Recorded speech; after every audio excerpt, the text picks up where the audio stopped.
হাইলাকান্দি ৰকছেক পথাৰগাঁও পঞ্চায়তৰ সভানেত্ৰীৰ সংবাদমেল। পঞ্চায়তৰ ৭ নং ৱাৰ্ডৰ ৱাৰ্ড সদস্য কমৰুল ইছলামে কৰা অভিযোগৰ প্ৰতিক্ৰিয়া সংবাদ মাধ্যমৰ আগত সভানেত্ৰীৰ। ৱাৰ্ড সদস্য কমৰুল ইছলামে অশ্লীল ভাষা ব্যৱহাৰ কৰাত স্থানীয় ৰাইজৰ ৰোষত পৰাৰ কথাও উল্লেখ কৰে সভানেত্ৰীগৰাকীয়ে। সভানেত্ৰীৰ আসনত বহাৰ ১-১.৫ মাহ হৈছে, মোৰ কোনো কামেই অহা নাই, কেনেকৈ মই দুৰ্নীতি কৰিছো বুলি ওলোটা প্ৰশ্ন সভানেত্ৰীগৰাকীৰ। সংবাদ মেল পাতি ন্যায় বিচাৰিছে সভানেত্ৰী মঞ্জুৱাৰা বেগমে। মই অকছেক পথাৰ গাঁও পঞ্চায়তৰ সভানেত্ৰী মঞ্জুৱাৰা বেগম। যোৱাকালি ২৫ তাৰিখত আমাৰ পঞ্চায়তত এটা সমস্যাৰ সন্মুখীন হৈছিল। তাতে কমৰুল ইছলাম নামৰ আমাৰ এজন সদস্য, তেওঁ ৭ নং ৱাৰ্ডৰ, তেওঁ এটা আমাৰ পঞ্চায়তত দুটা কাম 15 ফাইনেন্সৰ দুটা কাম আছিল। সেই কাম দুটাৰ কাৰণে তেওঁ ভিজিলেন্স চাইছিল আৰু কমপ্লেইনো দিছিল। কমপ্লেইন দিয়াৰ পিছত আমিও এইটো বাৰ্তা পাই পেলাই আমিও ডিচি ছাৰক আমিও গৈ পেলাই এইটো উচিত তদন্ত হ'ব লাগে আৰু আমাৰ যিটো পঞ্চায়তত চিলিঙৰ যিটো কাম হৈ আছে সেইবিলাক কাম আমি বৰ্তমান মই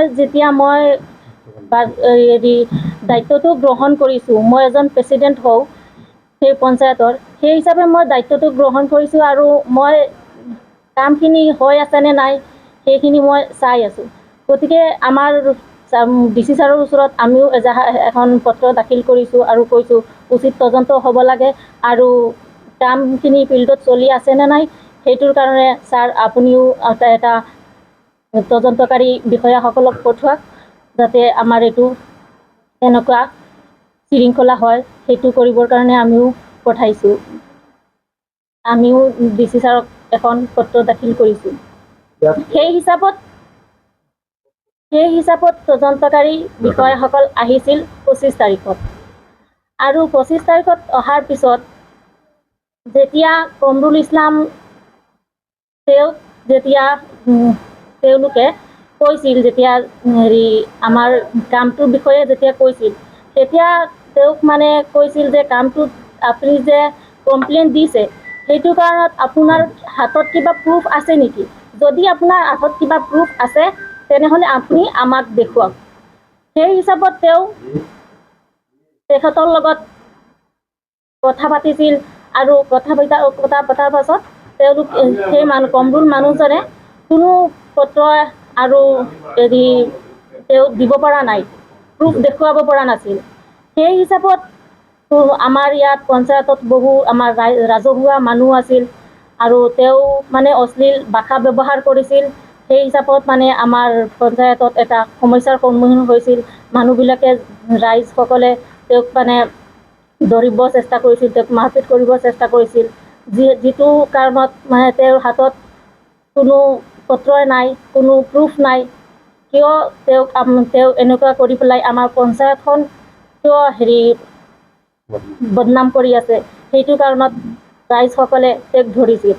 সেই সময়তে আমাৰ এজন মানুহ মেহবুব আলম, তেওঁ ফেচবুকৰ কিবা ভিডিঅ' বনাই আৰু দিয়ে, সেইবিলাক আমি নাজানো। তেতিয়া তেওঁ তাতে আছিল, তেওঁ তাতে থকাৰ পিছতে এই মোবাইলৰ জৰিয়তে তেওঁ ভিডিঅ' ৰেকৰ্ড কৰিছিল আৰু ভিডিঅ' ৰেকৰ্ড কৰি পেলাই তেওঁ এটা সাংবাদিক হৈ পেলাই TV24ত তেওঁ এটা বাৰ্তা পঠাইছিল। সেই বাৰ্তাটোত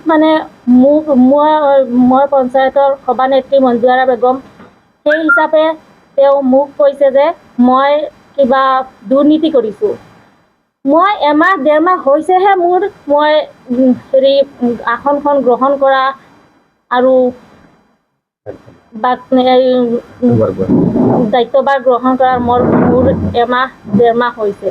তাতে মই একো পোৱা নাই, মোৰ এতিয়াও চব বাকী আছে, ডকুমেণ্ট ঠিক কৰিবলগীয়া চব অফিচৰ পৰা চব এতিয়ালৈকে অহাই নাই আৰু সেইবিলাক এতিয়ালৈকে মই ঠিক কৰা নাই আৰু মোৰ এগেইনষ্টত কোনো কামেই অহা নাই, মোৰ দংগলত কোনো কামেই অহা নাই। তেতিয়াহ'লে মই কেনেকুৱা দুৰ্নীতি কৰিছোঁ সেইটো মোৰ বিচাৰ লাগে। মই দুৰ্নীতি কেনেকুৱা কৰিছোঁ সেইটো মোৰ বিচাৰ লাগে। মই মুৰাজাৰ আৰক্ষী বিষয়াক অনুৰোধ কৰিছোঁ যাতে মই তেখেতৰ ওচৰত এখন আবেদন পত্ৰ দাখিল কৰিছোঁ আৰু তেওঁ যাতে মোৰ এই আবেদন পত্ৰটো চাই পেলাই মোক উচিত তদন্ত বিচাৰি মোক যাতে তেওঁ উচিত মই আইনৰ ব্যৱস্থা লৈছোঁ সেই হিচাপত তেওঁ মোক যাতে ভাল এটা তদন্ত কৰি পেলাই মোক যাতে ন্যায় বিচাৰটো পাব লাগে সেইটোৱে মই কামনা কৰিছোঁ।